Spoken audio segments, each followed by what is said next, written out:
Hi, everyone. Welcome to our workshop on breastfeeding and chest feeding. My name is Ananda, and I'm a member of the team at Boston Doula Circle. We provide birth doula services and postpartum doula services, as well as a variety of other offerings throughout the greater Boston area. I became a certified lactation counselor in 2001. So I'm in my 20th year of being a lactation specialist, and I love discussing the topics that we have on the agenda today. So thank you so much for joining us. I'm going to also invite my colleague, Carrie, who's going to be co-teaching with me tonight. I'm going to invite her to introduce herself. Hi, my name is Carrie Babish. I'm also a member of Boston Doula Circle. I'm a birth and postpartum doula with the team. I'm also a mom of three, including an almost 11-month-old. So I'm still in the midst of my own breastfeeding journey at the moment. And one of the things that I love about doula work is that I get to think back on all of the things I didn't know as a first-time mom that I wish I could go back and tell myself, but I cannot. So I get to share that information with new parents instead, and hopefully help you to avoid some of the pitfalls that I had that are very common. You know, we see them all the time, and we're going to address a lot of them tonight. So I'm very excited, and I hope you are too. Great, thank you, Carrie. So I'll let everyone know what the format of the evening is going to be. Everyone who is viewing the program is going to be muted, except for myself and Carrie. So we just want to invite you to place any questions or comments that you have into the chat box here on Zoom, and we will answer those questions as we get the chance. And also among yourselves, participants can also help to answer each other's questions as well. So feel free to have conversations in the chat box. One thing that you may want to do while you're watching is to have a way that you can take notes. And you won't need to write down everything that you hear us saying, but we are going to be presenting a lot of information tonight. So I suggest that you jot down the things that keep your attention. It's going to help you with your learning and retaining the information that we'll be sharing. And I'd like to also ask you to please get out a doll that's going to represent your baby, and we're going to be trying out all kinds of nursing positions together. So if you've got a doll that's about 12 to 16 inches long or a stuffed animal, that would be great. If you don't have a doll with you, you could instead take a towel and roll it up like so, and you could use that to represent your baby. So if you could get some kind of tubular object that will serve as your baby during this class, that'd be great. If you are expecting twins, then it would be wonderful if you could get a hold of two dolls or two rolled towels so that you can practice along with us. And the last thing that I'll mention before we get to our agenda is just a note about the terminology that we're going to be using. You'll hear myself and Carrie using gender neutral language a lot of the time, as much as we possibly can. So we're going to refer to the birthing parent or the nursing parent, and we mean that in a way that's interchangeable with the word mother. And also when we use the terms breastfeeding and chest feeding, those two words refer to the same thing. And the reason for this terminology is that people with different gender identities can give birth and nurse babies. So we're going to use this updated terminology so that everyone is included, and just want to make sure that you understand what we're referring to when you hear us use that vocabulary. So Now, Ananda, I just wanted to ask a quick question because I know that there is at least one or two folks joining us tonight whose babies are already here. They have their newborns. So should they be if the baby is amenable, practicing with the baby instead of their stand-in. Oh, that's a terrific question. I think that for those of you whose babies have already arrived, I'm going to leave that to your discretion, especially if your baby is feeling pretty quiet and peaceful right now. That could work out. That could work out really nicely. We're going to break down a variety of breastfeeding techniques, similarly to if you were to take a dance class and the teacher were to break down the steps. We're going to be doing something similar to that. So it'll be a slowed down process, and if your baby's feeling patient, that could work out really nicely. So great questions. We've got most people here are probably expecting, and some have babies that have already arrived. I know that we may have some folks here expecting twins, as well as singletons. So again, drop us a note in the chat box if you're not sure if your situation is going to be addressed, and we will do our best. So for today's agenda, we have 4 main items on the agenda. And number 1 is that we're going to talk about how to build your support system for breastfeeding or chest feeding. Number 2, we're going to talk about what happens right after birth, in those early moments with your baby, the first steps that happen to get you established with nursing. Number 3, agenda item number 3 is going to be how to latch your baby. And again, we're gonna break that down into, we've got a checklist that we're gonna share with you. It's got about 16 items on it. So we're gonna look at all of these seemingly small factors that add up to create a nice, easy latch. And agenda item number 4 is how to make plenty of milk for your baby. One thing that's not on our agenda is the topic of pumping, using a breast pump.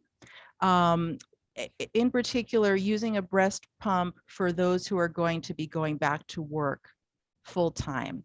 And it's an important topic, and people often have questions about that. However, that topic can take up an entire class or workshop of its own. So we first want you to get the information about how to breastfeed before we talk about how to pump. And you can take a class on that topic with our friends at a company called Babies in Common. They're based in Central Massachusetts, and they are they're excellent, and they have classes available virtually. So their website is babiesincommon.com. Feel free to check them out. We do recommend, before your baby arrives, if possible, to just read the instruction manual for your breast pump and set up the pump before the arrival of your baby if you can. It's not likely that you will require the pump in the early weeks of your baby's life. However, it's just helpful to rehearse setting it up before you actually have a baby on your hands. So that's something that people can usually handle on their own. The instruction manuals are usually well done for a breast pump. I wouldn't say the same thing for something like a car seat necessarily. There are some things where we'd say get it double checked, by a certified technician if we're talking about car seats. But for a breast pump, you can set that up and go ahead and try it out before your baby is actually born. And we're about to get started on our agenda. And before we get to agenda item number 1, just for fun, I'm going to share my screen with you, and I'm going to take us over to Cosmopolitan Magazine, where we can take a look at their article, which is called 29 Celebrities Who Have Proudly Normalized Breastfeeding. So let's start looking at some images of people nursing. As Ananda's bringing that up, I'm just going to let you know that all of the links that Ananda references in the class today, I'm going to be putting into the chat. So the Babies in Common website is in there right now if you are interested in finding out more about their pumping class or any of their other offerings. Great, thank you, Carrie. Yeah, check the chat box, and if you'd like to, Carrie, feel free to drop the link for Cosmopolitan magazine in there as well. I was happy to see this article appear. So let's take a look at a few of these folks. I'm just about ready to move out of my childbearing years. So I'm probably about at least 20 years older than most of the celebrities on this list. And I'm familiar with some of them and I haven't heard of others. But hopefully you'll know who some of these folks are. And I love the fact that that this article was put together. So here's a picture of Halsey, a singer who's been popular in the last 5 years or so. I believe Halsey's about 26 years old and uses the pronouns they and them. And they took this photo and posted it on their Instagram page in honor of World Breastfeeding Week. And when I look at this picture, I see great positioning for how to hold a nursing baby. So again, I'm going to invite you to come back to these links and take a look. We just don't get to see as many images of breastfeeding as we it would be nice if we could see more of these images, because the way that we learn to breastfeed, it's a learned behavior. We learn it visually, and if we've never seen it at all up close, that's part of what can make it actually harder than it needs to be. So here's Halsey. I'm going to scroll down a few. Let's see, I'm going to get to number 8, I think. So here's Cardi B, the rapper, and she's breastfeeding her baby. And this is an image that actually comes from one of her music videos for her song by the name of Money. There's a couple of images of her breastfeeding the baby in her music video. And I wish I ever looked that fabulous breastfeeding. That's a really good point. Yes, the thing about celebrity photos is that they don't necessarily look like the rest of us, because most of us are just not even dressed, and ready to go out of the house when we breastfeed. We're often undressed or in our pajamas. So that's something to keep in mind. The next one here is Chrissy Teigen, actress, model, married to the singer John Legend. She appears in his music videos, and she's nursing the baby on the right side of our screen.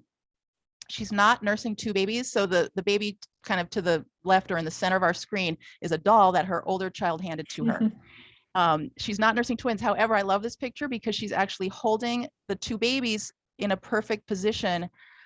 If she were to be nursing twins, this is a fantastic way to hold babies, one across her body and the other one to her side. So great, she did a great job. She had an instinct of how she would hold a second baby if she had twins.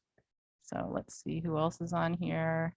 Kate Hudson, the actress, has got a baby here. I'm going to guess that this baby is maybe, I'm not sure. I'm going to guess 3 or 4 months old. So not a brand newborn baby.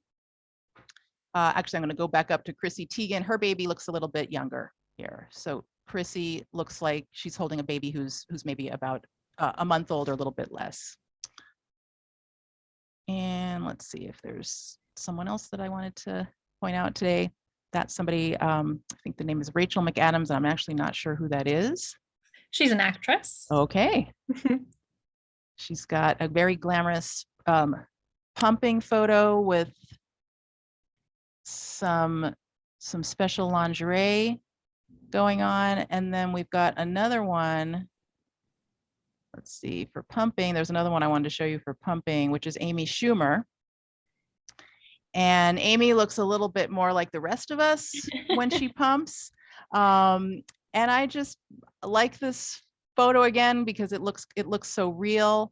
There's also some quotes and comments that go along with these pictures. So take a look. When you're breastfeeding, our hope is that you're going to have moments where nursing the baby is really a blissful experience. That would be my goal for you as a lactation specialist. What we do hear people say is that pumping is not necessarily, does not necessarily really contain blissful moments, except for the fact that it does allow people to continue to provide human milk for their babies, and that's very, very meaningful for for people who decide that that's their goal when they go back to work full time.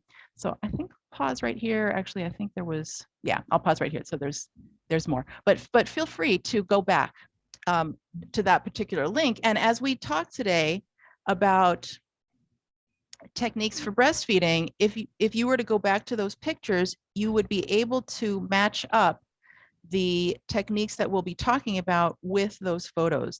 Those photos really did illustrate a lot of great breastfeeding techniques. Something we don't get to see in our current society is we don't have the opportunity to see nursing in public places. And this is actually very, very important. And we should not, I feel that we should not underestimate the effect that this has when we're not able to actually see what it looks like. We would have a much easier time learning. What we do see in public places is bottle feeding, and that's okay. There's nothing wrong with bottle feeding. However, what happens since we don't see breastfeeding in public places is that new parents will often try to hold a baby for nursing the way that we've seen people hold babies for bottle feeding. And this actually is unfortunate because it can cause a lot of problems with latching if we don't realize how different it is to hold babies for these two types of feeding methods. There's a lot of really significant differences. And so that's another factor that comes into play when we hear people say that breastfeeding became challenging for them, and that it was harder to latch their baby than they expected. A lot of the times it's because we see folks holding babies the way you would hold them for bottle feeding. So as we go along, I'm going to point out what those differences are. And so now we can talk about agenda item number 1, which is how to build your support system for breastfeeding or chest feeding. And the reason that this is an important topic is that what you'll be learning here today is going to help you with latching your baby. But the information that's being presented today is not the end of your learning process.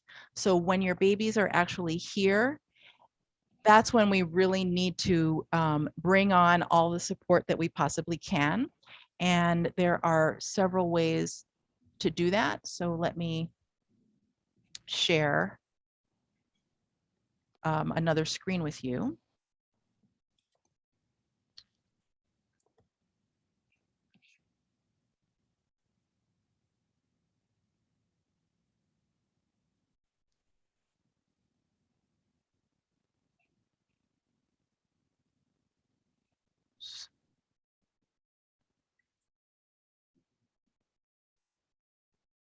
Okay.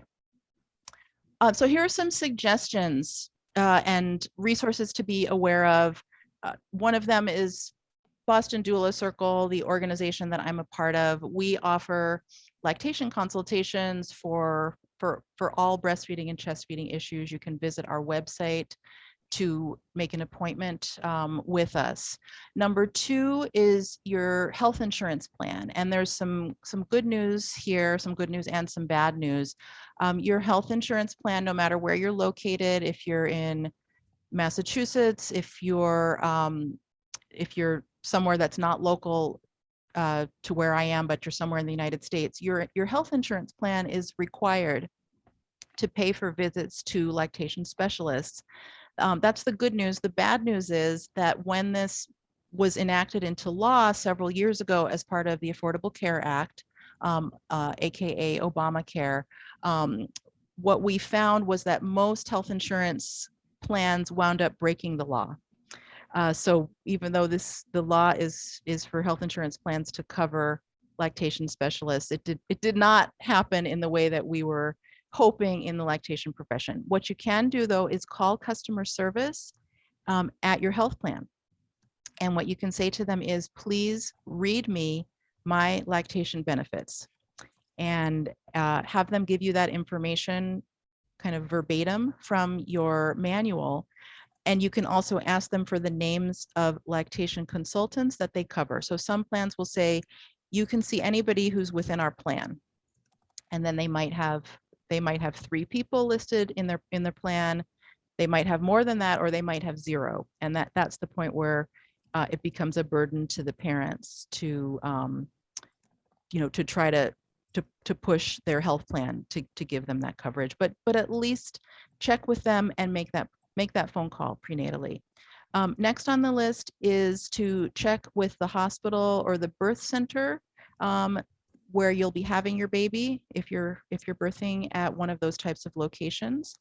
And your birthing facility may have some lactation resources that might be very, very good. I'm here in the Boston area. I've listed, and I'm going to scroll down just a little bit. A number of our hospitals do have lactation services, but they vary from one facility to the next. So some of our hospitals and birth centers have breastfeeding or chest feeding support groups that meet on a weekly basis. A couple of our hospitals have outpatient appointments that you can make after you've gone home with your baby, and you can come back and make an appointment with a lactation specialist. So check with your midwife or your doctor who's caring for you during your pregnancy to see what their facility offers. On this list, again, if you're in the Boston area, one of the facilities on the list, it's the abbreviation NWH, that is Newton Wellesley Hospital. They have an outpatient lactation clinic that accepts insurance and that you can make use of regardless of where you gave birth. So they've created a very special service at Newton Wellesley Hospital. Next on the list is Zip Milk, which is a website, zipmilk.org, and it's a service of the Massachusetts Breastfeeding Coalition. You go to this website if you're in the state of Massachusetts, and it now covers a few other states, but not the entire country. You enter your zip code where you live, and it will provide you with a list of lactation helpers who are in the neighborhood that you live in. So that would include lactation counselors, it would include support groups, and they also include volunteer breastfeeding counselors, which is a fantastic role. There are a couple of organizations that train volunteer counselors. So your neighbor across the street might be a volunteer lactation counselor, and you can who's trained, and you can call them up and introduce yourself and say, hey, I'm having a baby soon. I might be needing your help. They also include on Zip Milk WIC, Women, Infant, and Children services, and several other groups, La Leche League and Baby Cafe USA. Those are also organizations that have a presence nationally. So check to see if those are available in the area you live in. Number 5 is that if you are working with a doula, a birth doula or a postpartum doula, that person might be trained to provide lactation help. Ask them about that, or if not, that person will most likely know where you can find a good lactation specialist. So if you'd like to find a doula, you can visit a website called doulamatch.net, which is also a national service. You can find doulas everywhere. Sometimes I think of doulas as the Underground Railroad. We tend to know about all kinds of services that are not obvious to people. And even if you don't use a doula, you could go to doulamatch.net, locate someone in your area and say, could you please help me find a lactation specialist? And doulas are usually very, very happy to serve in that capacity. And then number 6 is your pediatrician's office. So your pediatrician might have a lactation consultant on their staff, or a nurse, someone who has received additional training in lactation. So if you've already chosen your pediatrician, ask if that is going to be available to you. Or if you have not chosen your pediatrician, as you are looking, inquire about whether they do offer lactation services. I hope that we'll get to the day at some point where every pediatrician has excellent lactation support, and unfortunately we are not at that point yet. Many pediatricians have not received any training in lactation, breastfeeding, or chest feeding. So it's unfortunately that's the case. And so we're really hoping that that's going to change. Some of them do, and be sure to ask if that's going to be available from your pediatrician. Ananda, we have a few questions in the chat, which I think we can probably get to as we go, but someone did ask if it would be possible to get a copy of the document that you are using for the class. I wanted to ask that now so people would know whether or not that's possible. Great. You know, that one I modified from a document that I've made available in the past. So let me think about that. And when we get to our break, halfway through today's class, I'll try to answer that question more clearly. All right. What else do we have for questions? So there was a question about whether it's worthwhile to have a visit with a lactation specialist prenatally. They had heard that people do that and wondered whether it was worthwhile. And I did mention in the chat that that's something that you do, and it can be particularly useful if people have any specific concerns about their abilities to breast or chest feed, but I didn't know if you wanted to add anything to that answer. Oh, sure. That's a great question. I tend to think that it can be helpful in specific situations. If someone is expecting twins, I think it would be a great idea to have a prenatal lactation consultation. If you know that your baby might have a disability, if you've learned that with prenatal testing, that would be another good situation where a lactation consult during pregnancy would be helpful. If you've noticed something about your own anatomy, such as some people some people are designed in such a way that the nipples might be inverted. That's a situation where we might have to put in a little bit of extra work when after the baby is born. So I'd say that in general, for the general population, not necessarily. But if you think that there might be something about your particular situation that's a little bit different, you can certainly check in, and a lactation specialist could let you know if it would be a good idea. And then I see another question on here. Just someone has asked, is Tufts Medical Center considered Boston Children's Hospital? That's a good point. I'm not sure. And I'm also wondering if the person who asked that question could elaborate a little bit about that. What I'd say about Boston Children's Hospital is that it's fantastic for lactation services. And in order to receive their lactation services, your child needs to be receiving their primary care at Boston Children's Hospital. So if you've picked a pediatrician at Boston Children's, then you'll have access to their lactation department, or prenatally, again, if it's been discovered ahead of time that your baby might be born with a disability, then you'd also have access to Boston Children's. Otherwise, though, you can't just drop in there if you're not affiliated with them somehow, but they probably have one of the best lactation departments in the entire country because they specialize in fragile babies. They're really outstanding. And Boston Children's Hospital is now part of the Tufts Medical group, so they're owned by the same hospital company. Folks who are birthing at Tufts are at Tufts Medical Center, but the pediatric care and the lactation support is out of Boston Children's Hospital. Good. So that's something I'll need to brush up on, and keep inquiring, at the hospital itself, if you want to be exactly sure about what will be available to you.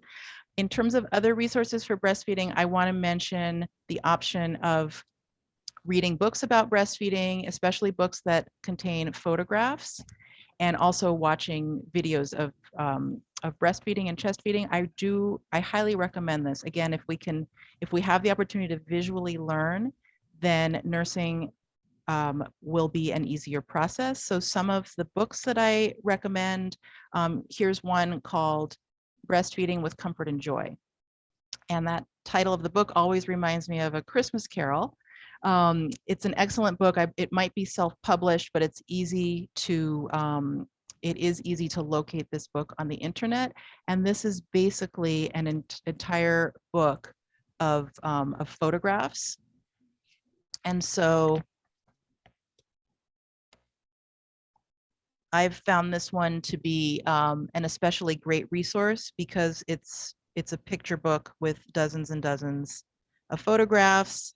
Right here, I'm landing on some photographs of someone nursing twins, and there's lots of pictures of both single babies as well as twins nursing in this book.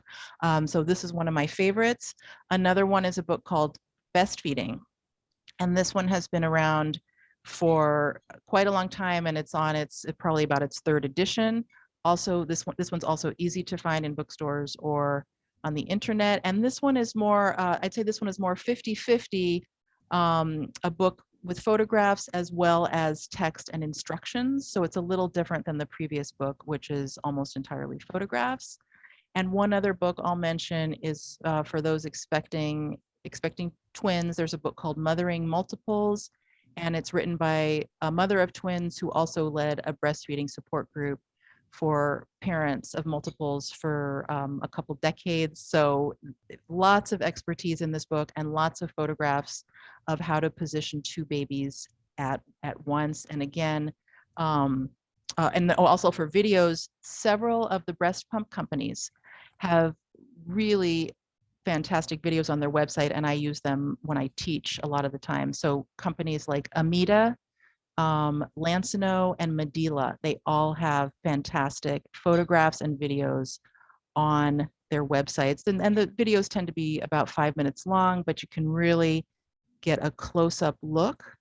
And that's what we want you to do. We just want you to really study what it looks like to create a good latch. Carrie, do you have any other lactation resources for new parents that you'd like to share? I'm going to share a few. And I did want to say, as far as folks asking about being able to get the notes for later, one thing that you can do, all the resources that I'm putting into the chat, there you do have the ability to save the chat before you leave this call. If you are in the chat column down towards the bottom, there's 3 little dots. And if you click there, there's the option to save. So if you don't want to write all these things down or save them in some other way, that's an option as well. I have a couple of recommendations, a few books that I found useful. One is called Baby-Led Breastfeeding. If any of you have heard of baby-led weaning, it's a very popular way of introducing solid foods to babies that was created by some lactation specialists to kind of move on from breastfeeding and complement breastfeeding and chest feeding. And this is their book specifically on breast and chest feeding. I really like it because I find it very reassuring. It talks a lot about sort of the following your instincts and having a relaxed approach. And, it is important to learn and get good education and have good support around lactation and feeding. But I think also the ability to trust yourself and your baby is very important too. This one also has some great pictures in the middle as well. Another one that I recommend, this isn't explicitly a lactation book. It's about pregnancy, birth, postpartum, but it's got some really good resources around making milk and how to make sure that you're avoiding some of the pitfalls that we're going to talk about. And there's some nice quick sort of checklists to look at when your brain is in a frenzy postpartum, when you haven't had enough sleep and the baby's hungry. And it's also got just lots of other great information and advice. And it's called Why Did No One Tell Me This? The Doula's Honest Guide for Expectant Parents. It's my favorite book about the perinatal period that's come out in the last few years. So that's a really good one. And I also think it's great for folks who are online, who are on social media, to find some good supportive groups on Facebook. There's some really great resources on Instagram. And one that I really like is called Badass Breastfeeders of Massachusetts. It's a Facebook group, which I've put in the chat as well. It's got a great name, but it's also just a community of other lactating folks who get what you're going through. You can ask questions and have them answered. And that's specifically for Massachusetts, but there are similar kinds of websites regardless of where you are in the country, and Facebook groups. So finding a community of other parents that you can get reassurance from, I think is really valuable, as well as having professional support available to you. Great, thank you. Good, so now we'll go on to our next agenda item number 2, which is that we're going to talk about what happens right after birth in those first moments with your baby. And we're going to discuss several things that you may have been hearing about, such as skin-to-skin contact with the baby. The baby has an ability to self-attach. That's something that people have been talking about more. And we're also going to talk about how much time should pass before your baby attempts their first feeding. And so when it comes to the topic of skin-to-skin contact, that's something that many people have been hearing about, and it's become more typical and common in terms of the care that you will receive, more so than it was even 10 years ago. So about 10 years ago, at least in the region of the country that we live in, when someone gave birth, their baby would be removed from them usually by a labor nurse, who would start to perform routine procedures and examinations, and then wrap up the baby nice and tightly and present the baby back to the parents.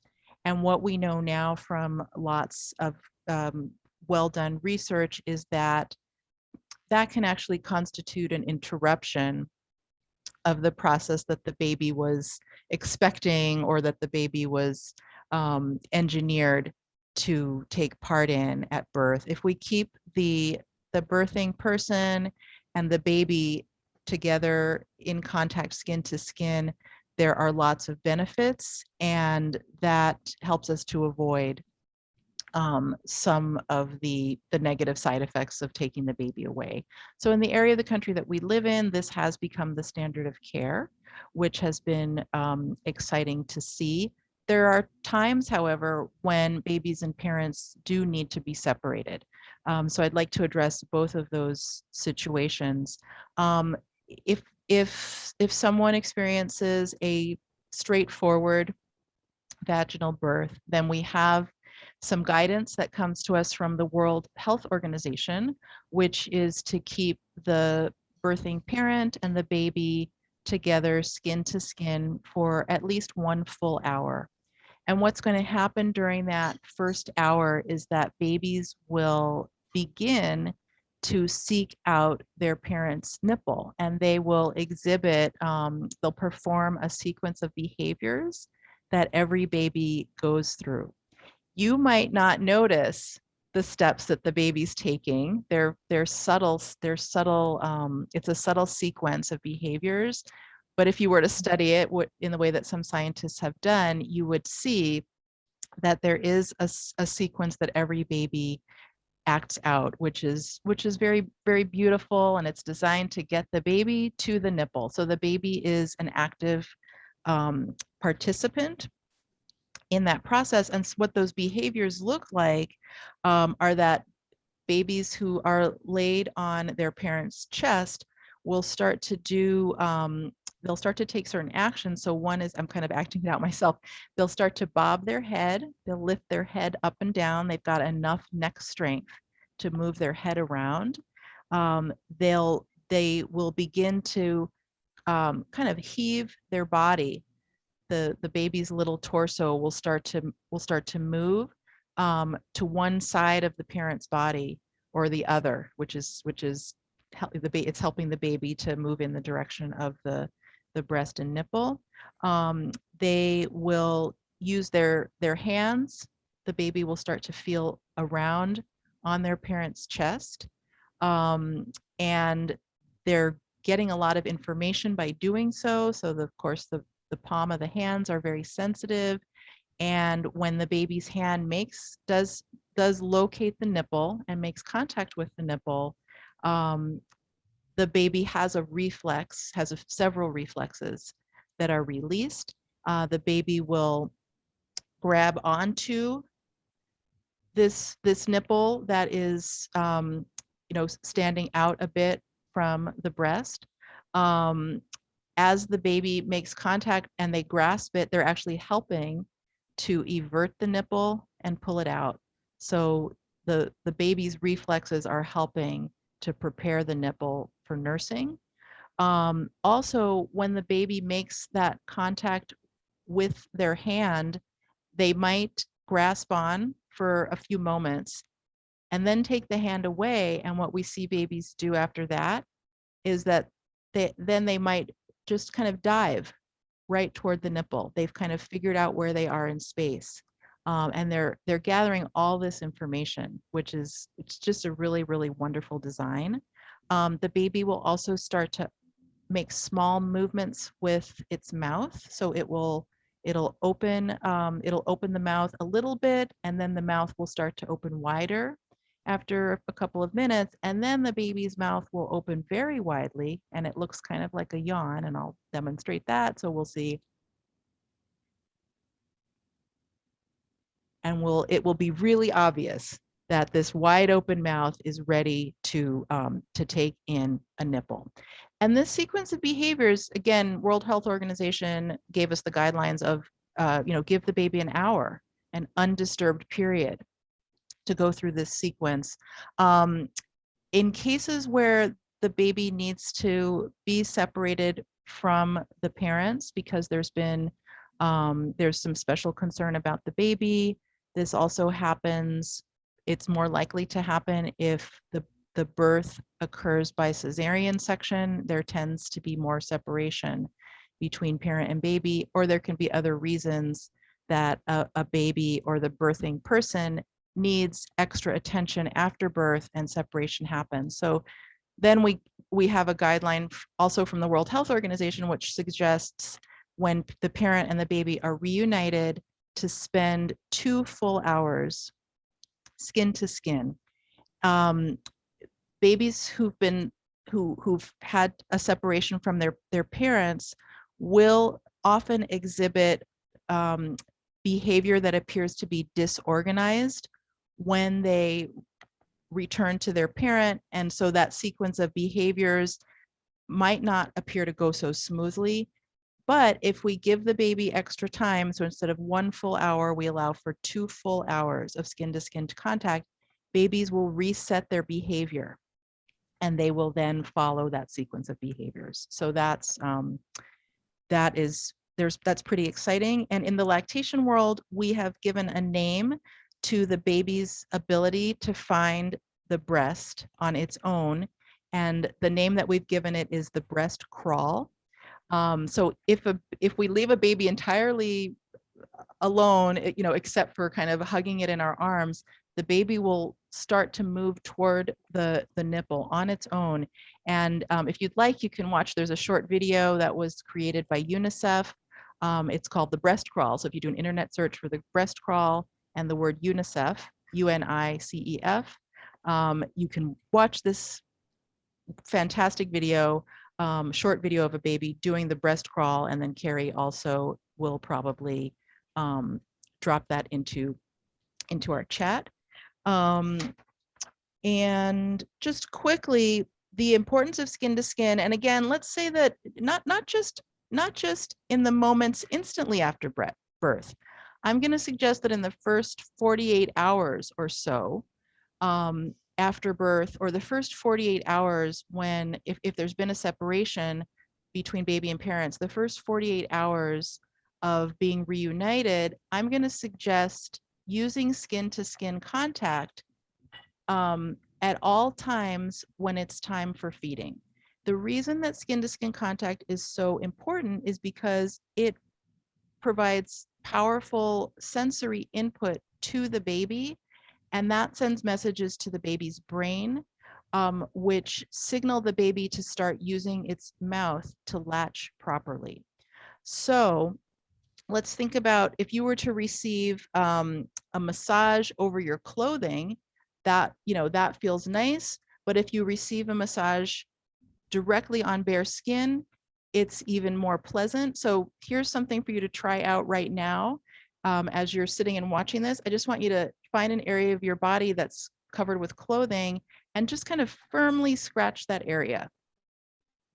And then move your hand to an area where that's not covered with clothing. Do the same thing, just kind of firmly scratch that and just notice the difference. Just that one thin layer of clothing can make. When we're in direct contact, it's a lot more sensory information, and that's why we want to keep using skin to skin contact beyond just the first feeding. What you're going to be learning how to do in those early days with your baby is to get your baby dressed. You're going to be learning how to wrap your baby in swaddle blankets, and it can feel like when it's time for your baby to eat, maybe your baby starts to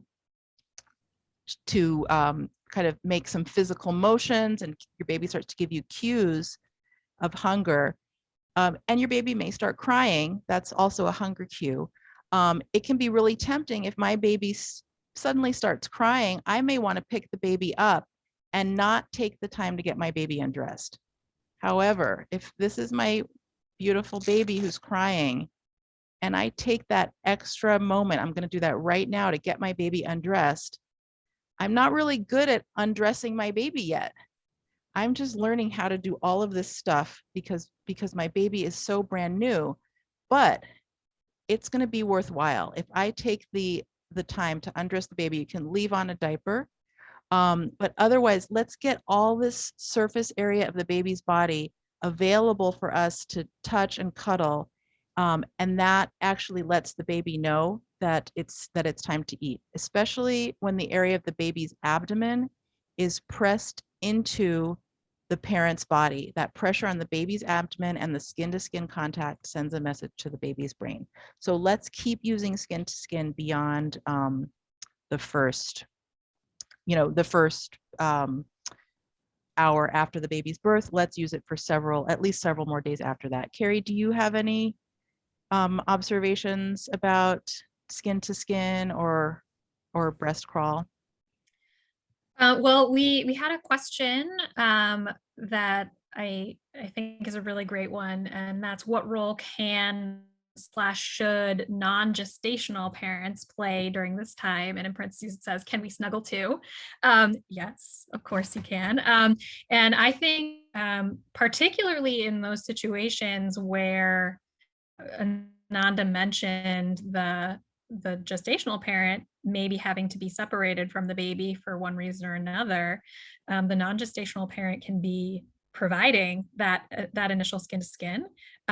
If the gestational parent is just tired, we never want you to be trying to hold your baby when you're exhausted, right? So if you have two parents available, then definitely handing off. The baby's still getting that sensory input. It also helps to just regulate all of their systems, their temperature, their mood tends to be so absolutely, you can cuddle too.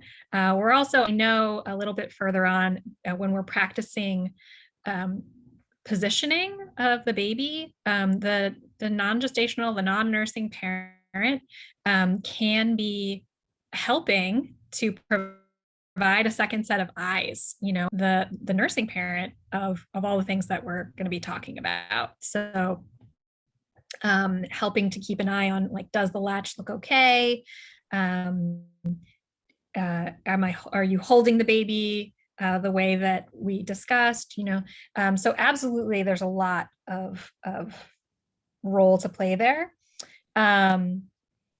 And I think also just one thing, talking about the breast, a lot of times the the C for many of our amazing labor and delivery nurses, they are not necessarily lactation specialists, right? They are nurses and amazing nurses often. Their goal is to get the baby onto the breast. And sometimes that can be kind of forceful. And when the baby is forced onto the breast, they tend to go at it with a smaller mouth. They don't create that wide latch that Ananda mentioned earlier. Whereas when the baby is allowed to have a little more control over their own latch, they're going to move their head back, as she mentioned, which opens the mouth wide and allows them to come down in a more effective way. So it starts them off on a really great path. It takes a little longer. You know, it takes some patience sometimes to let baby figure that out, but we certainly see amazing results when babies are allowed to do that.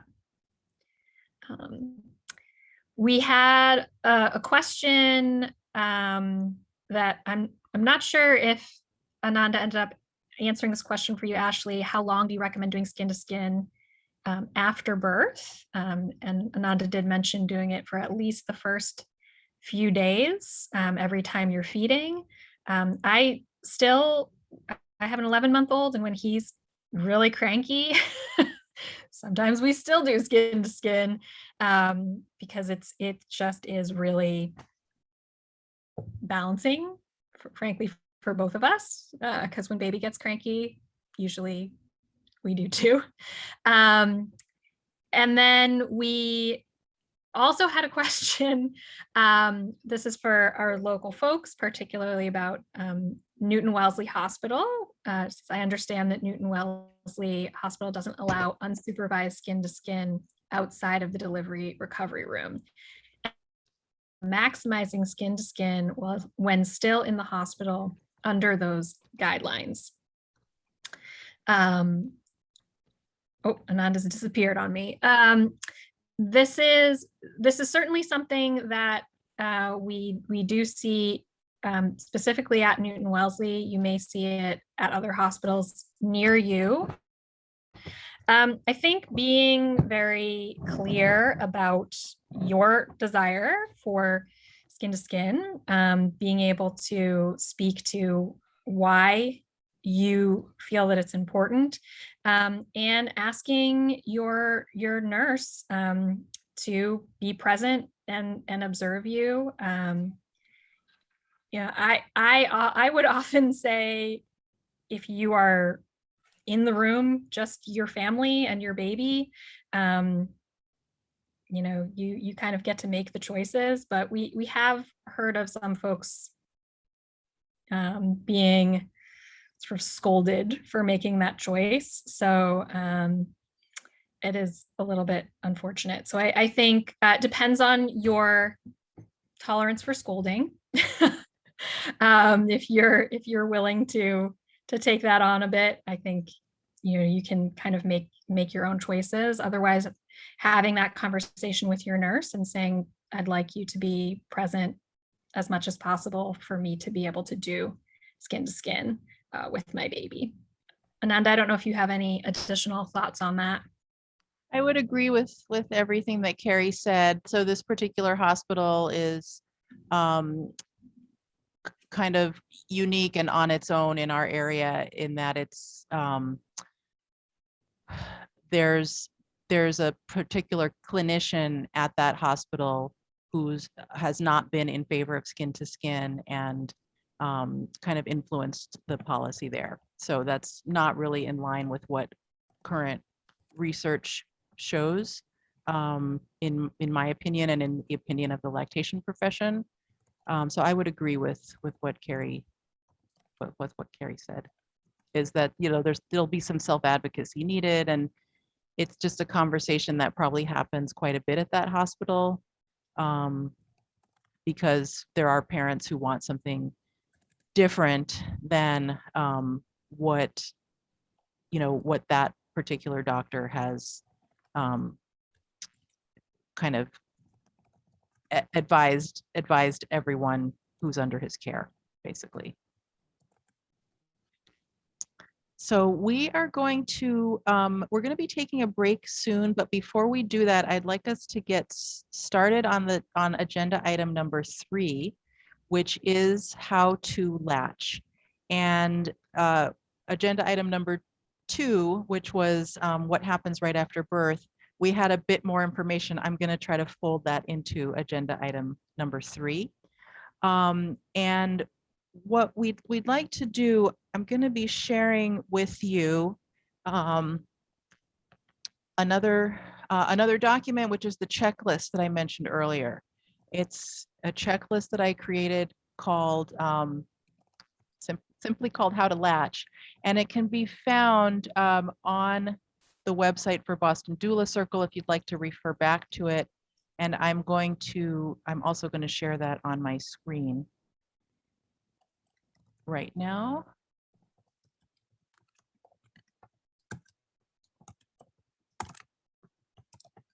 Here we go. And what I'd like to do right now is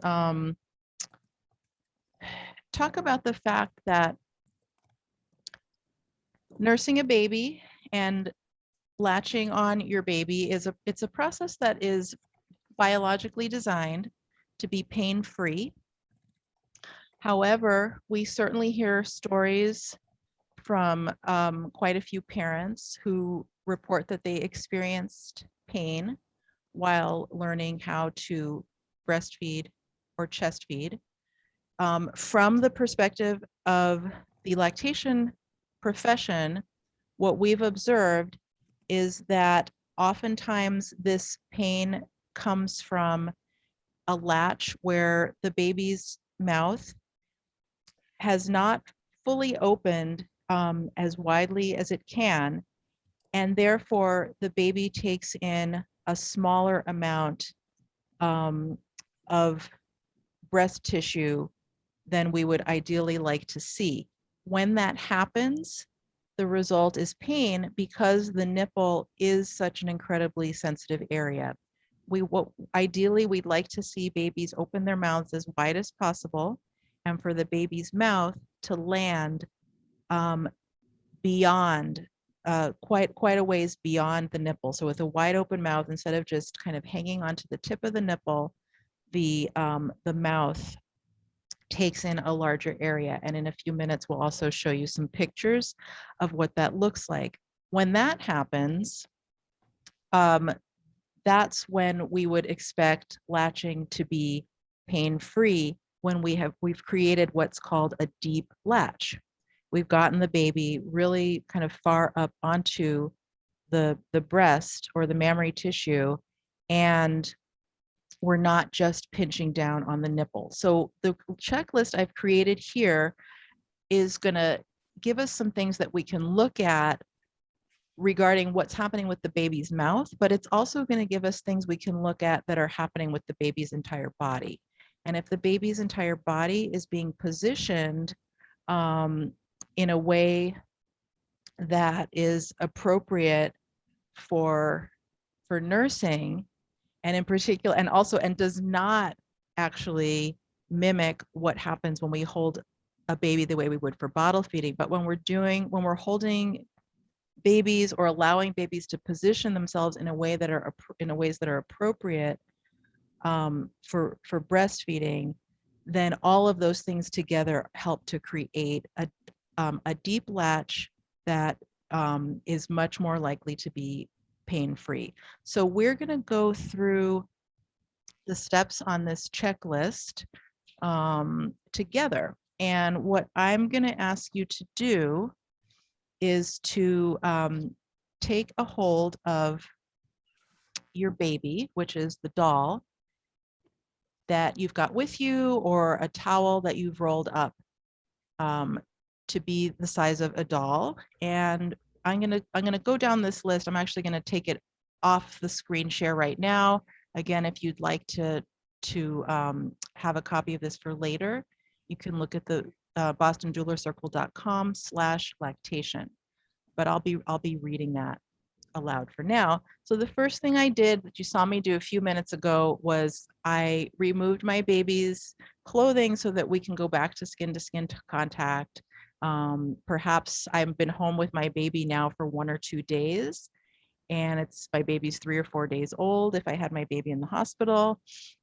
But I'm home alone now with my baby, and I don't have the medical staff around me to do things for me. So I probably, there's a good chance that removing the clothing and getting back to skin is going to be helpful to me. Next on my checklist, and actually before I get to item number 2, I'm going to ask all of you to take the baby that you have, and I'd like to ask you to hold your baby in a position that you think of as a breastfeeding or chest feeding position. So don't worry about getting it exactly right, but go ahead and do that. And in fact, I'm going to look at my screen and see if you can turn your video cameras on. I'd love to see some of the positions that you're coming up with. I'm in love with nursing Dumbo. It's my favorite thing today. Wonderful. Good. And what I'd like partners to do, if partners are attending as well, you can do one of 2 things. You can try out the positions, or actually something that can be very helpful is if you can turn and face the breastfeeding parent and kind of just closely observe how they are holding and positioning the baby, because that's going to be your role when you're home together. Partners are going to be first responders. So it's really helpful for partners to be familiar with all of these concepts as well.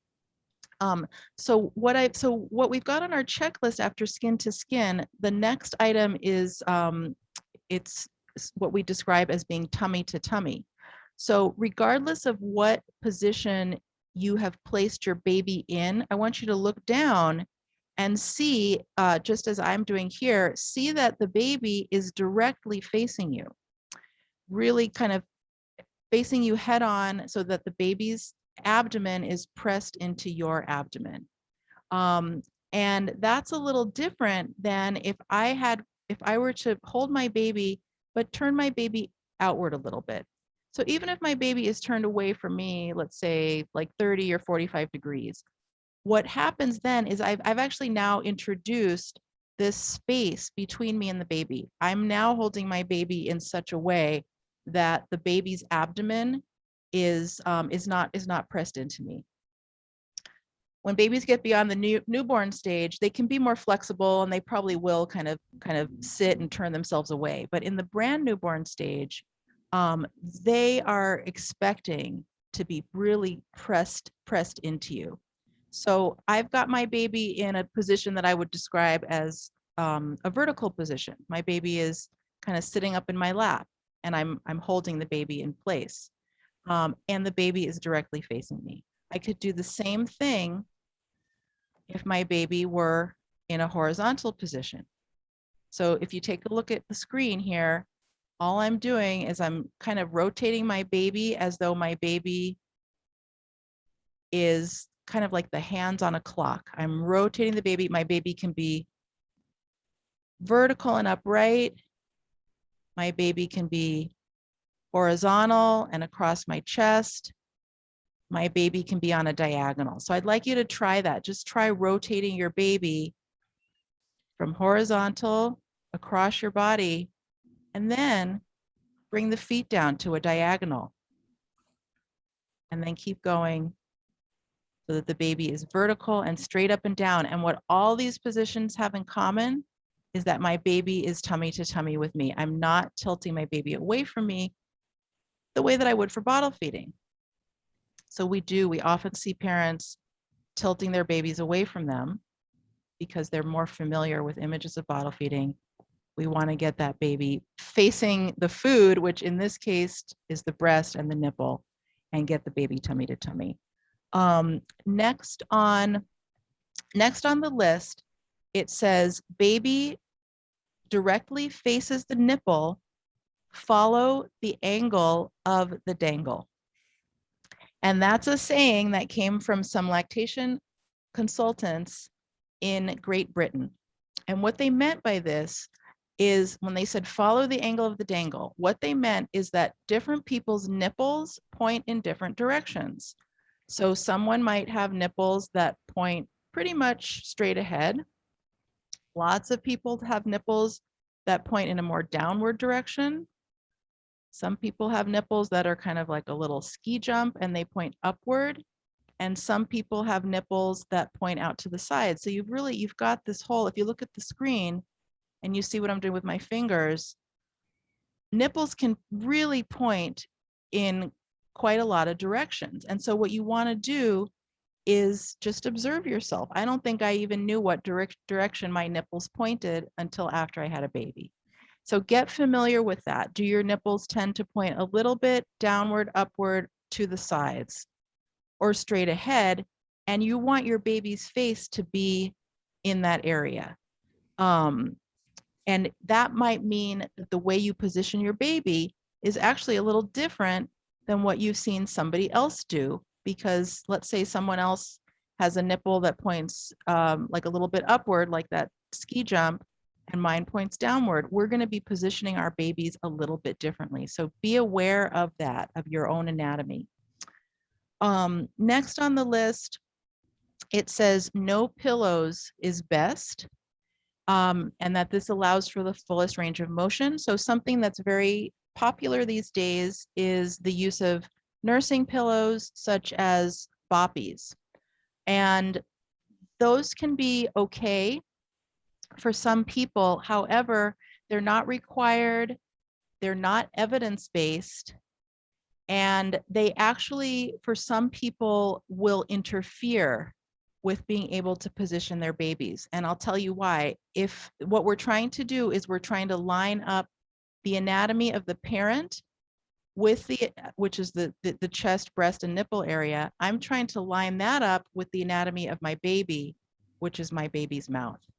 And if the best way to achieve a latch for our unique anatomy, my anatomy and my baby's anatomy, if the best way to line things up and achieve that latch is, let's say, this kind of a vertical up and down position, I cannot do that if a pillow or a boppy is here. It's going to completely block my ability to do that. So I'm going to have the greatest range of motion if I actually remove pillows.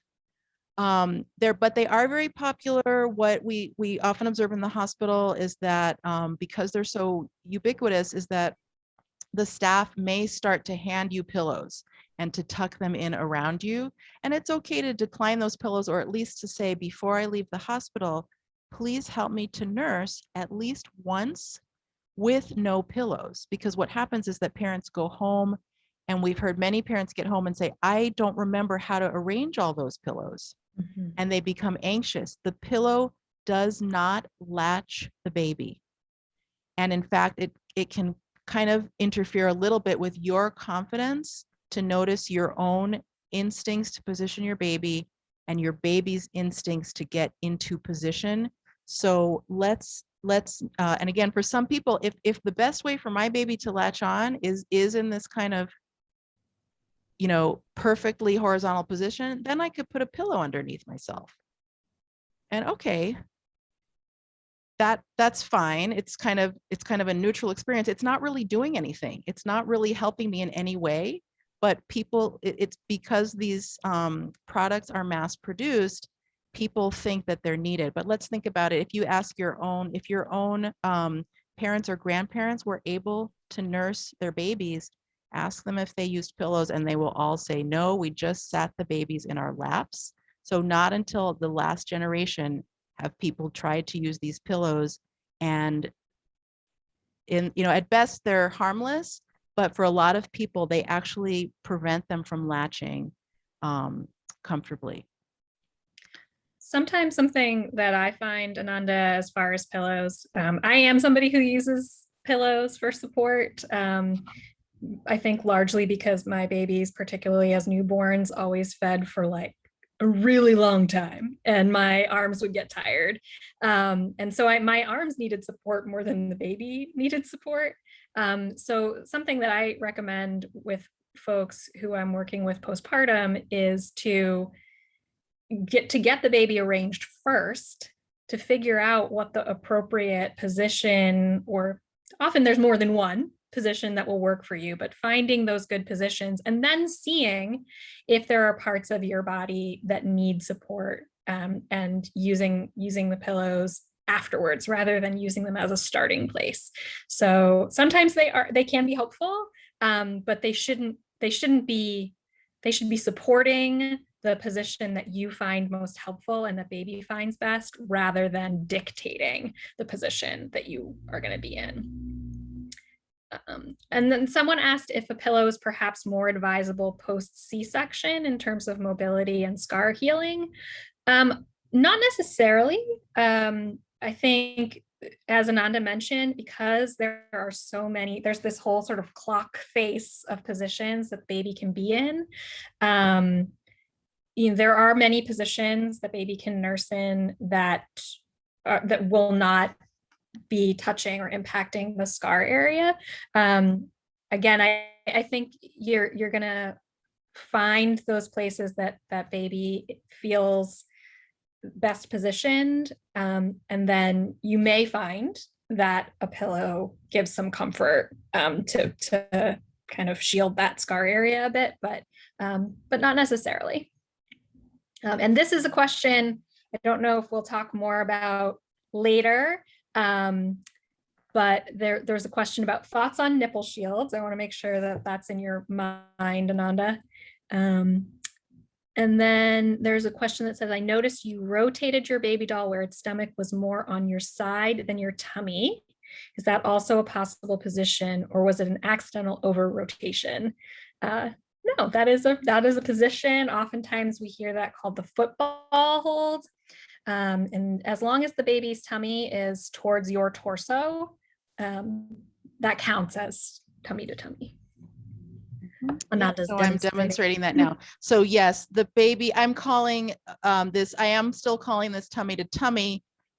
And like Carrie said, I'm referring to the side of my torso as my tummy. So we've still got baby directly facing me, pressing their abdomen into me. So that rotation can go all the way over here. It could even go up here. And this is probably going to be the most odd looking position of all. And I have on one occasion seen somebody use this for a very specific purpose. So if you continue nursing until your baby is an older baby or a toddler, you will see that kind of position frequently. They like to put themselves into it.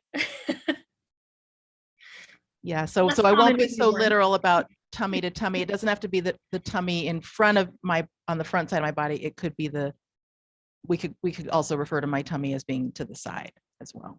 So, and I 100% agree with what Carrie said, is that I'm in favor of using pillows to support the parent's body in what it's already doing. I just don't want people to think that the pillow is what latches the baby. Mm-hmm. And a lot of people start to think that they have to, they almost start to think that they're latching the pillow is latching the baby, and that's not the case. You and the baby are latching onto each other, and the pillow, it should only be in service of that, but I wouldn't suggest it as the starting point.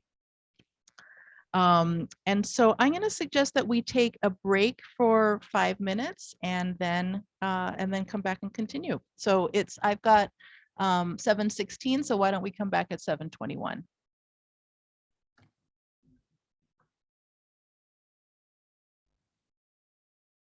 It's not on purpose.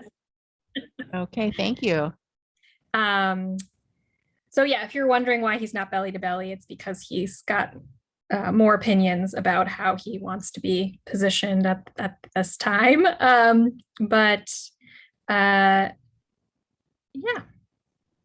Good. So I'm just going to, since we didn't record, I'm just going to quickly go backwards just to show this baby. If you're watching this on a recorded video, you can pause and take a closer look at how baby's latched and how the head of the baby is allowed to hang back.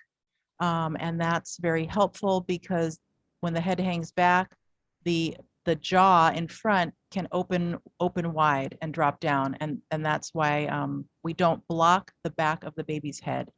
And then this was the first picture in the series. So again, you can see tummy to tummy, skin to skin, and baby keeping his hand near his mouth, which actually helps him to feel the landscape and what he needs to be doing in that area. So we actually don't want to move baby's hands out of the way, even though it's tempting to do so. Their hands have a purpose. So, and then Carrie, would you like to go on with the checklist? Sure. Yeah. So something we've talked about a few times now is waiting to make sure that baby's mouth is open wide. And when we say wide, we mean it. We want at least a 120-degree angle. So almost as wide as the mouth can go.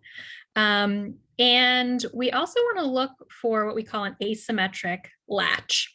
And I think the picture that Ananda's showing is demonstrating that. So it's a little hard to tell because the areola in this picture is rather small, but you can see it more clearly with folks who have larger areola. You're going to expect to see more of the areola showing above the baby's mouth and less below. So the bottom of the baby's jaw should be covering the majority of the areola, and that's one of the things we're looking for a good latch. You can also see here that his bottom and top lips are flanged open, which is really important, particularly with the upper lip. If you're noticing that baby's lip gets a little bit tucked under when they latch, you can actually just go in with your pinky finger and just kind of pull that lip up and out of the way. It tends to be much more comfortable. In many of the pictures, we've seen this idea of hugging the baby in close. We've talked about that a few times, tummy to tummy, that allows them to have really good access to take as much of the nipple and the areola into their mouth as possible. And these are the things coming up are the things I wish someone had told me the first time that I was feeding a newborn.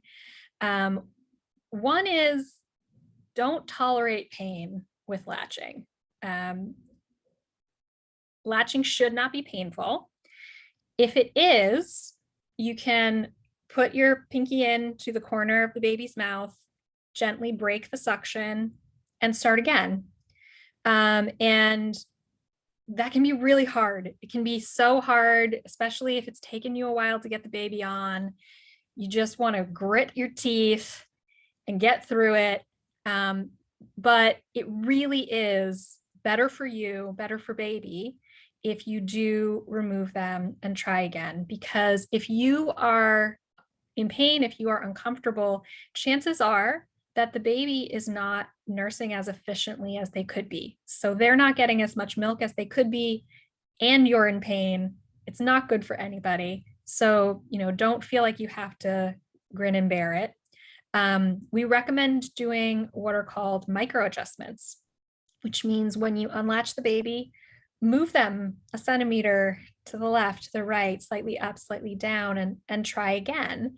And I always say once you get a latch that feels better than the ones you've had before, that should be your benchmark. Don't settle for a latch that doesn't feel at least as good as the best one you've had so far, because you know that you can be more comfortable, baby can be better positioned. And when you do that consistently, the baby's going to learn, you're going to learn much more quickly what the best positions for you are.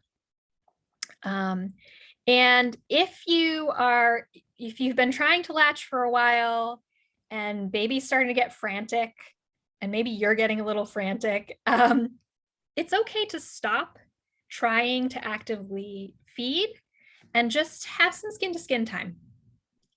Hold the baby tummy to tummy, skin to skin, and usually within 5 to 30 minutes, the baby is going to find the nipple themselves. they're gonna pretty quickly, with the skin to skin, they're gonna calm, and they are going to eventually find the nipple themselves. They're not going to, just because you wait that 5 to 30 minutes, they're not going to starve, they are, and it's better for both of you to be in this position of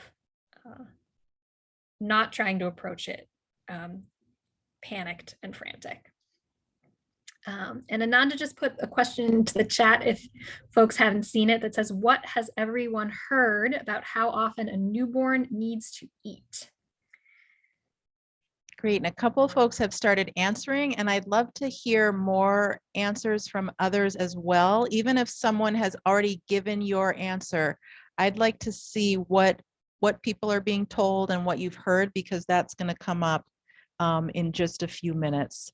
So what have you heard about how often a newborn needs to eat, even if somebody has already shared your answer? And as folks are answering that, someone did ask, can you chat a bit about your views on tongue ties / lip ties with regards to pain with latching and micro adjustments? Is that something that can be solved with micro adjustments?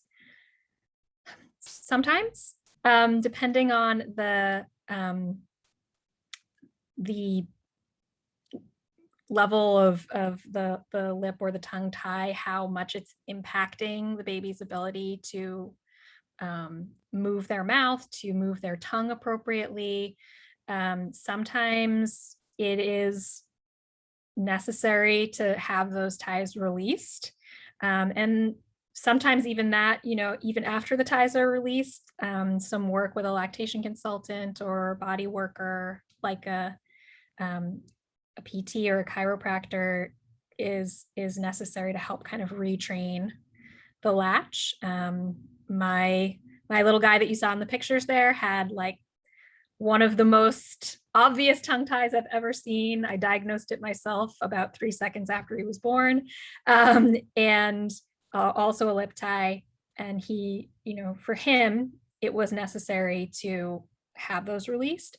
But sometimes with less severe ties, people do manage just by making those micro adjustments and figuring out what works for them and for baby. Great, good. And so what I'd like us to do now, we're heading into the last stretch of our class. Thank you for sticking with us. We might abbreviate things a little bit at this point. But I would like to spend a few minutes going over several more positions for nursing your baby. And one of the ways I like to think of it is that it's not, when we say that there are positions for nursing, we don't mean that you have to learn and memorize how to do this as though you were, let's say, like taking a gymnastics class or a dance class and you're trying to get the steps exactly right. That's not really what we mean when we talk about positions for a baby. We're really talking about finding, kind of discovering your own instincts for how to hold your baby and discovering your baby's instincts for how they want to be positioned. And these are it might look like some of the following positions, but you don't have to study this and get it exactly right in a certain way. But let's have folks follow along again once more. And if some of you can turn on your videos, that just helps us to see what it is you're doing. So one of the positions or two positions that we can discuss are called the cradle position and the cross cradle position. And they're fairly similar. And what that means is that your baby is in kind of a horizontal position or on the diagonal. And for the cradle position, it just means that you're supporting your baby with the arm, like I'm doing here. If you want to look at the screen, I'm going to use my arm that's on the same side as the breast where I'm nursing the baby, and I'm now using a cradle position. Just holding baby in my arm on the same side. The cross cradle position just means I'm going to switch arms, and I'm going to take my arm that's across from the breast I'm nursing on, going to slide that under my baby, and I'm going to use that arm to support the baby. So I haven't moved the baby, but I'm basically doing the same thing, cradle and cross cradle. It just refers to which arm you're using. Now I'm doing cross cradle. I'm using my arm that's across from the breast to support my baby. And if you look closely again, we talked about supporting the neck of the baby, but not the entire back of the baby's head. And that's what I'm doing here. You can see I've got my hand on my baby's neck and top of their shoulders, maybe the base of the skull. That's all my baby needs for total support. I do not have to do this. I do not have to hold my baby's head entirely in my hand. So that's something that people often have to practice. They often need to practice sliding their hand downward, only to the neck, not to the back of the head. What happens if we do the back of the head is that babies will sometimes start to buck their head against the back of the head. And then we hear the parent saying, my baby doesn't like me, or my baby does not like to nurse. And that is not true at all. The baby is just communicating, and they're indicating there's something behind my head, which is in the way. They're just asking that we slide our hand down. Then they can drop their head back a little bit. I'm going to kind of create that here, and they can open their jaw and open their mouth widely. The other thing that can happen if they don't kind of buck their head is that they will just try to latch on however they can. They're not able to drop their jaw down. They're not able to get a wide open latch. And so then they can only do a shallow latch. They clamp down on the parent's nipple, and it's very painful. And I've seen many cases where all we had to do, Which is no fun. yeah, all we had to do was slide the hand to the neck, and that corrected everything. So that step can make a big difference. So also try, if you've had your baby horizontal, try putting your baby on the diagonal and vertical. I think we did that earlier. For a moment there. Ananda, are you back with us? Oh yeah, can you hear me? Okay, yes. Okay, sorry about that. So someone asked earlier about laid back positioning, and that's been talked about. We've been hearing more about that in recent years, which is great. And what that refers to is that if I am sitting or on my sofa or my bed, and I have the opportunity to recline a bit, then I can allow gravity to hold my baby on top of my body. Carrie, maybe if you can just say yes or no as to whether you can see me. Yes. Doing this. Okay.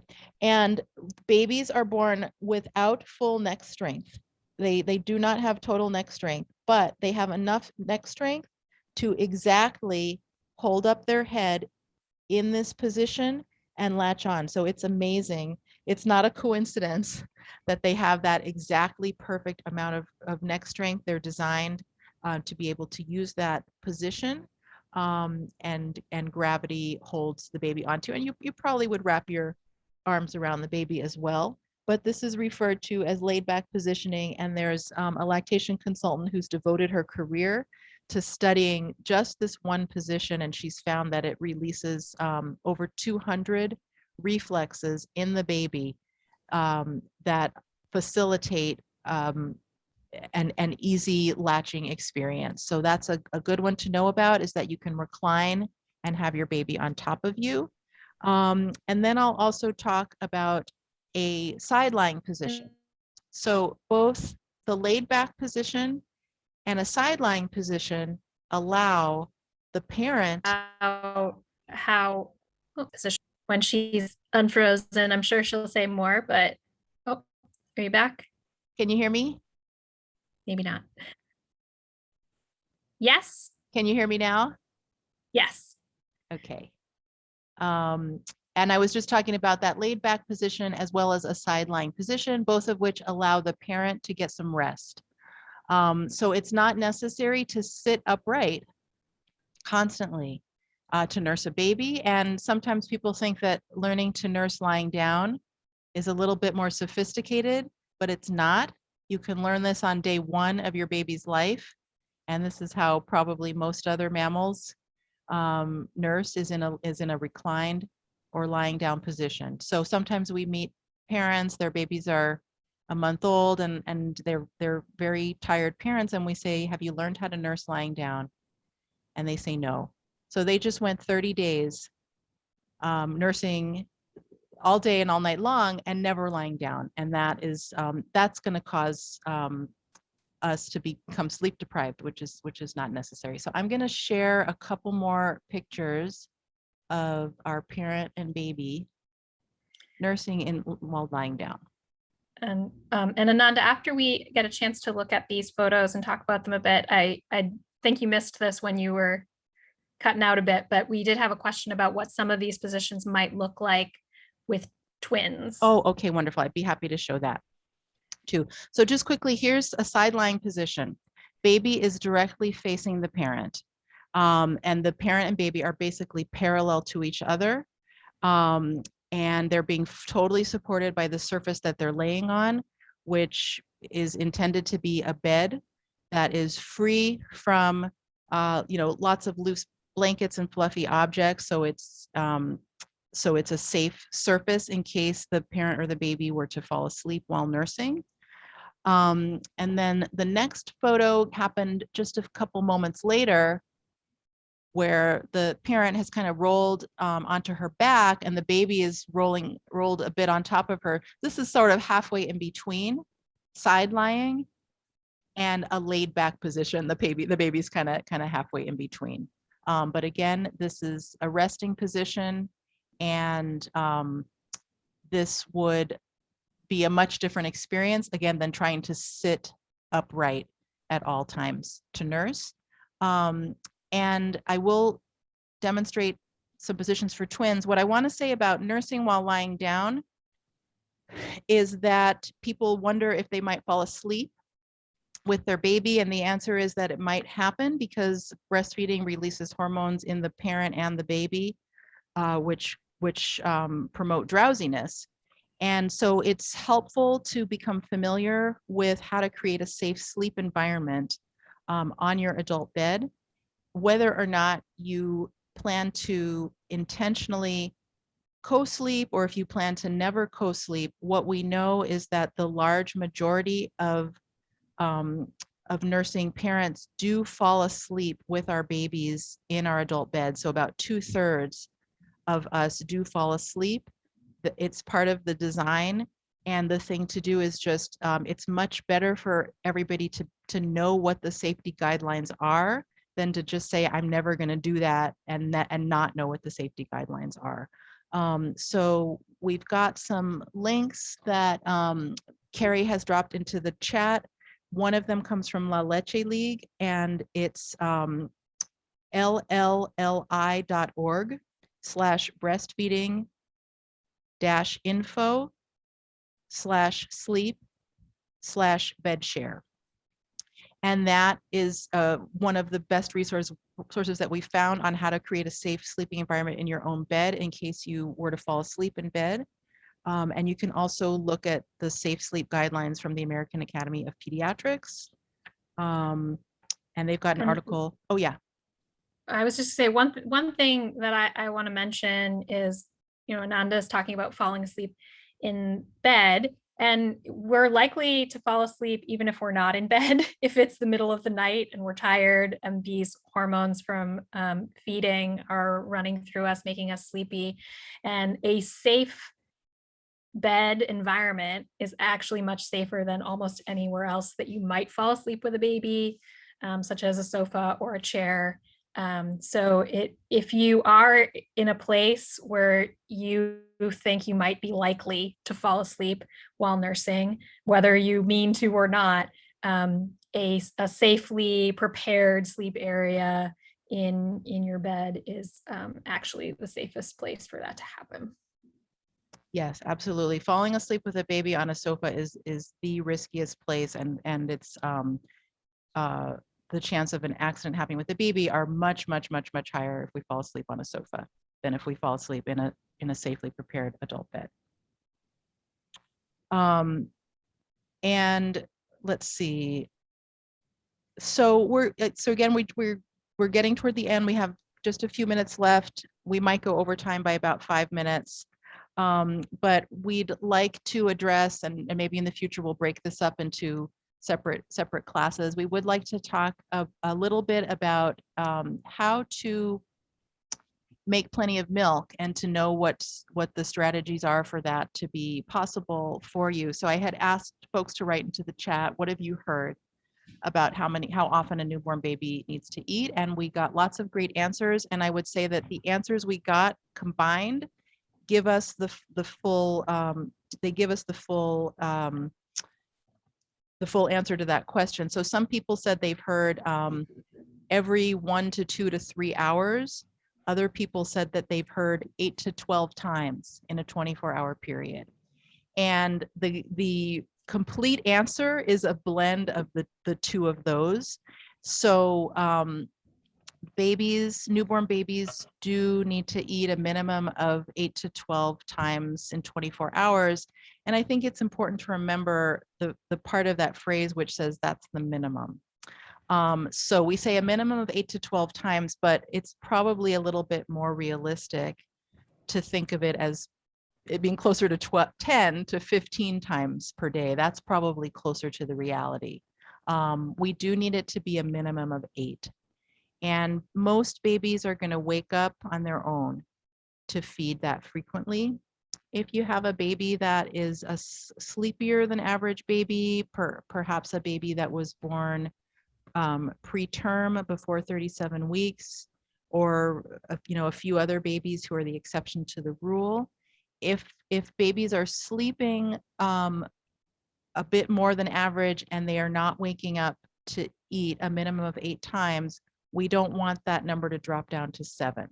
So babies who eat 7 times per day or less gradually start to lose weight, and in that case, we would need to wake them up to make sure that they get in that minimum of 8 per day. And in the first month of your baby's life,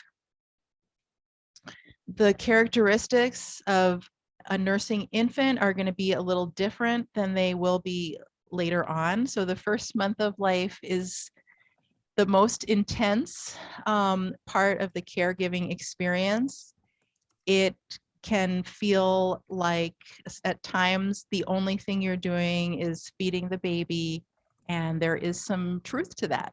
It's a time where you kind of have to hang on to your seats and allow yourself to recover from childbirth and feed the newborn baby. And that really should, if possible, we want that to be the only responsibility that the nursing parent has. So things like preparing meals for the new parents, those are the kinds of things we hope will happen and be taken care of by relatives, friends. A postpartum doula can take that role, but we really need household tasks to be delegated to somebody other than yourselves as the new parent. So if you're partnered and there's 2 of you, we still want you to get help beyond just yourselves. And if you're a single parent, then as well, we want to make sure that you've identified who the people are in your support network that are gonna help you take care of everyday tasks, because feeding the baby is going to be a full-time job. So a minimum of 8 to 12 times per day. In the first month of life, those feedings tend to be longer than they will be when the baby gets older. So very normal for a newborn to take 30 to 40 minutes to complete a feeding. So if somebody would like to do for the math for that, you can drop that in the chat box as well. If you're feeding 10 to 15 times a day, and those feedings are taking 30 to 40 minutes each, what does that add up to? It is a pretty intense and demanding experience. And that's going to last for about the first month of your baby's life. After the first, let's say 4 to 6 weeks, babies reach a developmental milestone where their feedings become shorter. And that's kind of like the day that we're all waiting for. It's very exciting when that happens. So you might go, one day your baby might be eating for 40 minutes at a stretch. And then the next day, your baby's feedings drop down to only being 6 minutes long. And very exciting when that happens. So life will change at that point. And sometimes parents have gotten so used to the long feedings that they worry that their baby is no longer eating enough, but the baby is transferring the same amount of milk and they're doing it much more efficiently. In the first month of life, though, they have a biological need to suck, and we cannot, it's not a good idea to try to shorten their feedings. And then, so the other part of that was that folks were saying, you know, every 1 to 2 to 3 hours. And that's usually correct. And we just want to keep in mind we want to fine tune that a little bit, which is that newborns do not feed in perfectly spaced intervals. So we're not necessarily going to have a baby who feeds every 2.5 hours on the dot. The baby might feed for a half an hour and sleep for 45 minutes and then be ready to eat again. And that's okay. The baby will probably give you a longer stretch at a later time in the day, take a longer break at a later time. So we don't want to schedule, for the most part, it's not recommended to schedule brand newborn babies. We let the babies decide. And that reminds me, and I really apologize, I didn't get to talk about twins. So what I'm going to say quickly about twins right now is that there's different schools of thought, and some people suggest learning how to nurse one baby at a time if you have twins. And another school of thought suggests learning how to nurse 2 babies at a time from the beginning. And I'm in favor of that. It's going to be a huge time saver. So in terms of all the positions that we tried out earlier, they can be used with twins, and we just combine them. So if we have babies who are in a cradle position, I can have 2 babies. I can have one on either side of me, and they're kind of, their legs are kind of facing toward each other and crossing toward each other. So that's one position for twins. Or I could have one twin in a cradle position and one that comes under my other arm in a football position. Like that's what Chrissy Teigen was doing that in the Cosmopolitan article. And so we just want to combine the positions when we've got 2 babies. And that's something that, again, different schools of thought, but when you're being taken care of in those days after birth, if you're in the hospital, ask to see a specialist who can help you try out nursing 2 babies at once. I've definitely seen that be very successful, and it's a great way to instead of spending 7 hours a day nursing each baby, we don't want to really make that into 14 hours of nursing. So how about we nurse them at the same time? When one baby shows hunger signs, we bring the second baby along, and they will often influence each other to nurse at the same time.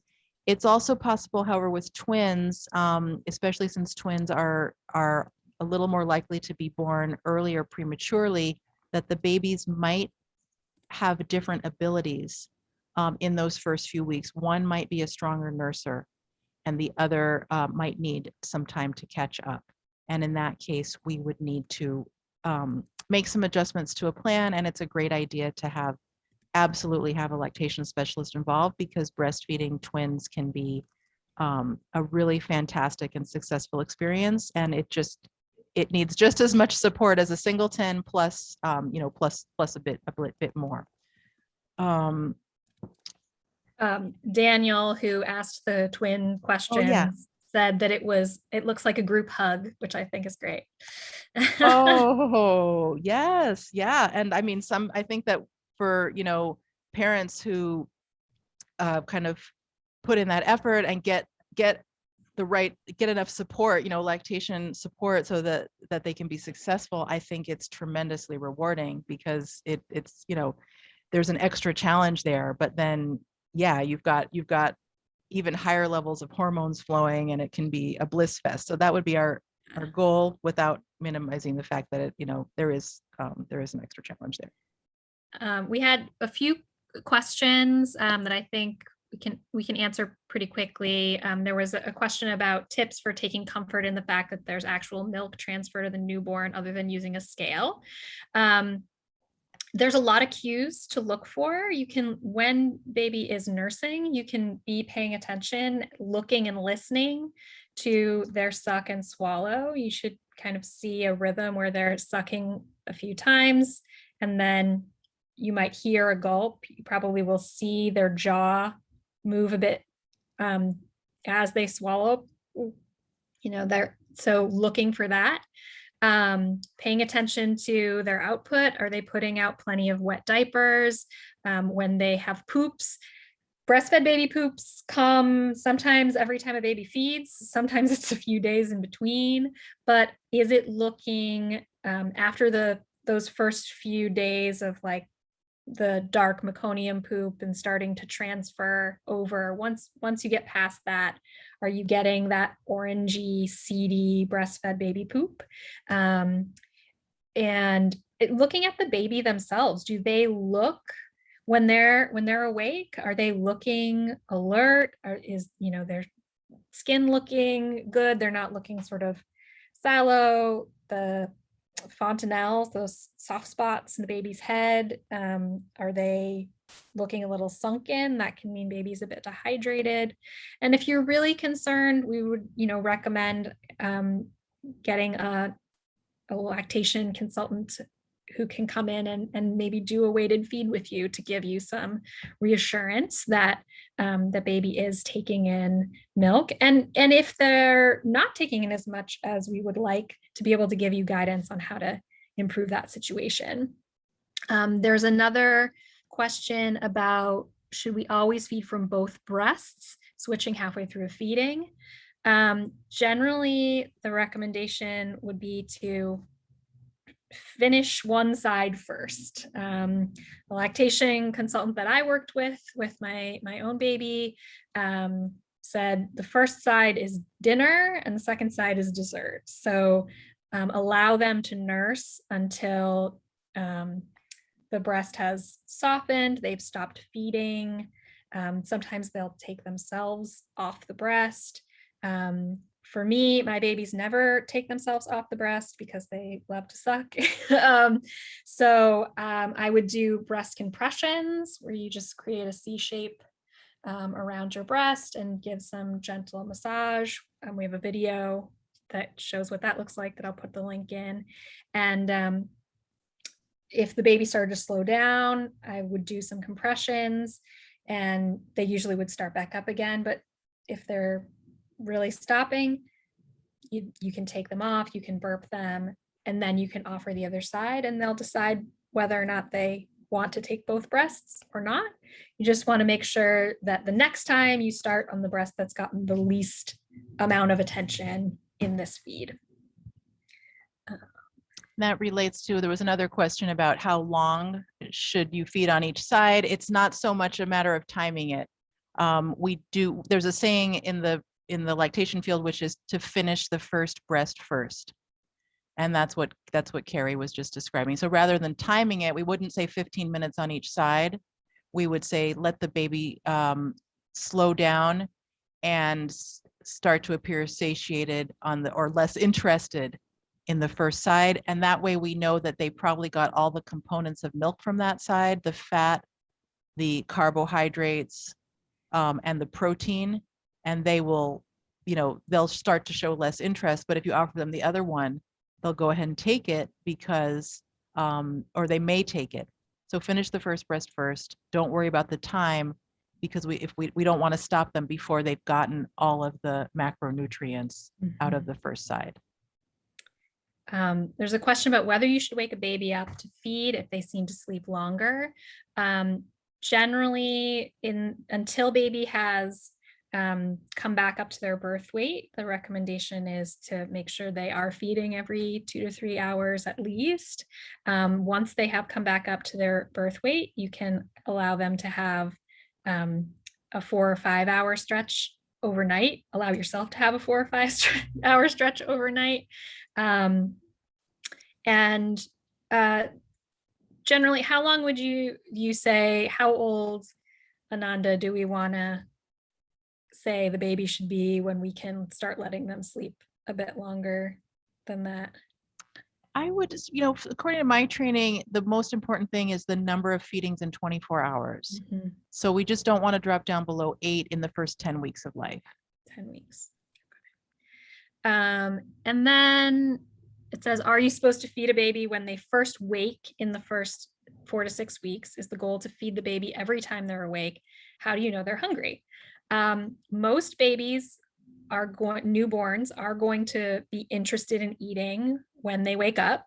And sometimes they may even start to show hunger cues before they fully wake up. You may see them start to kind of flutter their eyes and have some small body movements as they move into a lighter sleep state.